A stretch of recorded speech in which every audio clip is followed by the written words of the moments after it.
Hey everybody, just going to do a water change today, and so I'm going to kind of show you a little bit what equipment I use and what I've made up.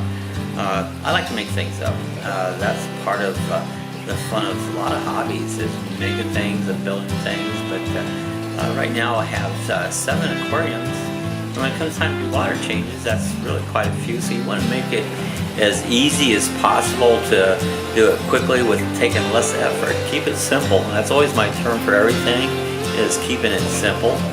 And so I have made up a hose, and we'll show you that here in the video.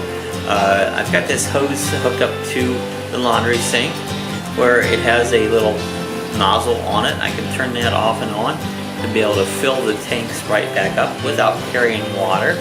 But in order to drain tanks and do the siphoning out, I've taken a standard hose with a siphoning thing on the end of it. And the only thing I've done here is I've added on some extra hose so that I can reach this out and feed it outside. You could feed it into a drain or anywhere outside that you wanted to put it. And this way, I don't have to carry buckets of water.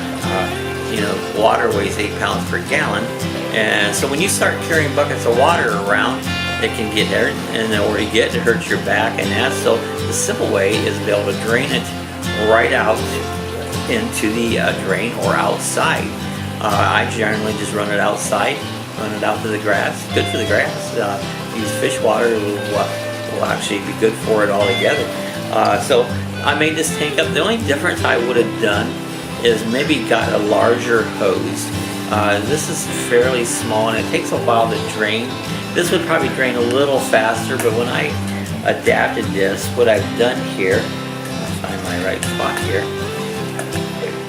I've put this big hose into a small hose. So this small hose here really slows down the system a lot. So if I use this size of hose all the way up, and I just use this because it's what I had, but this would probably drain a little bit faster. As you'll see in the video, you know, it takes a little while, but it also does help give you time to do things as clean the tank, clean your hood off there, go inside of it. I use a little bit of a Dacon pad to go inside and clean any algae and stuff that may be on the glass on it. So being that the hose is shorter, it does give you time to do all this other maintenance while you're doing it. You know, you possibly would have time if you have an outside filter, be able to clean or change any of the maintenance you need to do to your outside filter. So being slower can give you an advantage too, and also give you time when you're doing several tanks to stop, sit down, rest a little bit while it's draining out before you go to the next step and fill it back up. All to do is turn the water hose back onto it, and but it fills it right back up again for you, and that's all you have to do. So this is I'll show you a little bit of my process of doing water changes in my aquariums. Alright, we're going to get ready to change the water here in our tank, and the first thing I'm going to do is take the lid off the top, make it accessible. And what I do here is I just leave the lid with the light setting off the side, so I still have light inside the tank while I'm doing the water change. So this is the hose that I showed you earlier. I keep it all coiled up there, and the first thing we're going to do is just uncoil it and get it ready for our water change. And this is the part that you put in the tank. You fill it full of water. I spread this all out, and as you can see, I coil it out and take it outside the door and just drain the water outside there. So I just open the door and prop the screen door open, and that way I won't squish the hose there, and just let the water drain to the outside. So here's the part I'm getting ready to get it started here. I submerge this whole into the water and get it full of water, and what I'm trying to do is get it where it's starting to flow out through the line. Sometimes you give it a shake, it'll start on its own. This time here I put a little more and just kind of let the water come up and let it go start into the hose. You see it starting to start there. Now it's ready to go.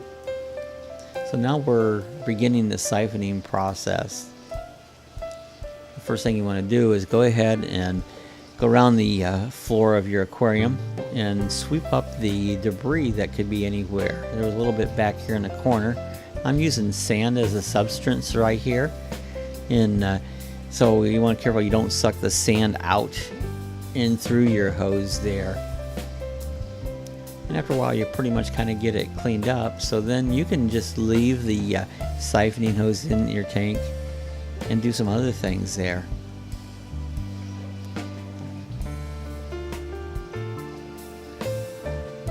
So it's not for the hose to take off. I use this little clamp.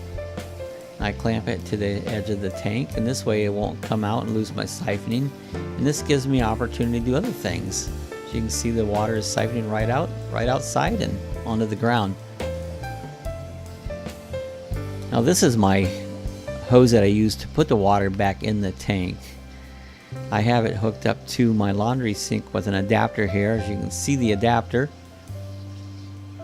I've used a little extension, a garden hose type fitting, and I've hooked it up to some PCV pipe, and have a valve on it that I can turn it off and on, which makes it really handy, and hang it over the side of the tank. And so here's the tank. The water's being siphoned out with it clamped in place there. Now I have time to do some cleaning on the tank. My iridescents are just still happy, swimming around, having a good time.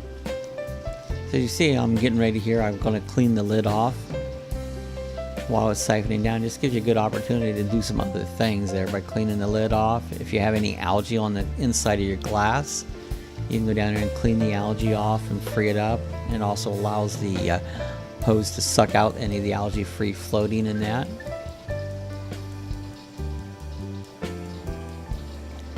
I'm using my lift pump cleaning it off. I'll explain to you in another video what this lift pump does. I use it in my siphoning process on my overflow canister. Because here I'm just doing the maintenance. As it even gives you time to do that as the water is being siphoned out. Clean the side of the tank there. And it looks like everything's ready to go. So as I finish up, I unhook the clamp. I take the siphoning hose back out of the tank and allow the water to drain free of it.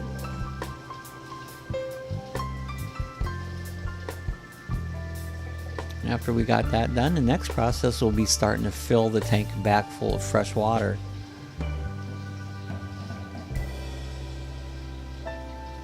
So again, I'll clamp this down so as we turn this water on here, get the flow started, I'm able to use the clamp again and clamp the hose to the side of the frame of the aquarium as to keep it from flopping out and having water flying all over the place. And it'll take a few minutes to fill it up. This is our outside back filter that I use, and this is my homemade overflow.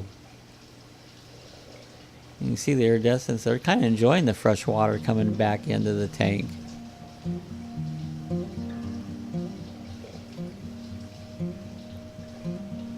We had to fill it up to that external pipe there. And the parrotfish are hiding out, and this is my sump. This is a homemade sump that I made with this little box. I have another video on that. This is the overflow box here. As you see, I just used some PCV pipe, and it flows down and goes all the way back down into my sump at the bottom. Now the tank is all filled up. Fish are happy. They're all ready to go again. So you can see how easy it was. It didn't take much time at all, and it was an easy process. So I hope this may help you out in the way you do your water changes. I hope you enjoyed this video of how I do my water changes. Everybody has a lot of different ways to do a water change, and keeping it simple it makes it easier in the hobby. Yeah, anything you do easier just makes the hobby more enjoyable. So this video just kind of showed you the way I do it. Like I said again, there's many ways to do it. So if If you have a different way, in the comment section below, go ahead and leave a comment. Let me know, how do you change your water? What procedures do you use? Is it different in mine, similar to mine? And so I'd be interested from hearing you, so leave me a comment in the comment below. Hey, if you enjoyed this video, give us a thumbs up. And if you're not subscribed to our channel, we do all kinds of things on our channel, from aquariums to radio control airplanes, drones, cooking, our road trek camping, and that. So I invite you to hit the subscribe button. And well, guys, we'll see you in the next video.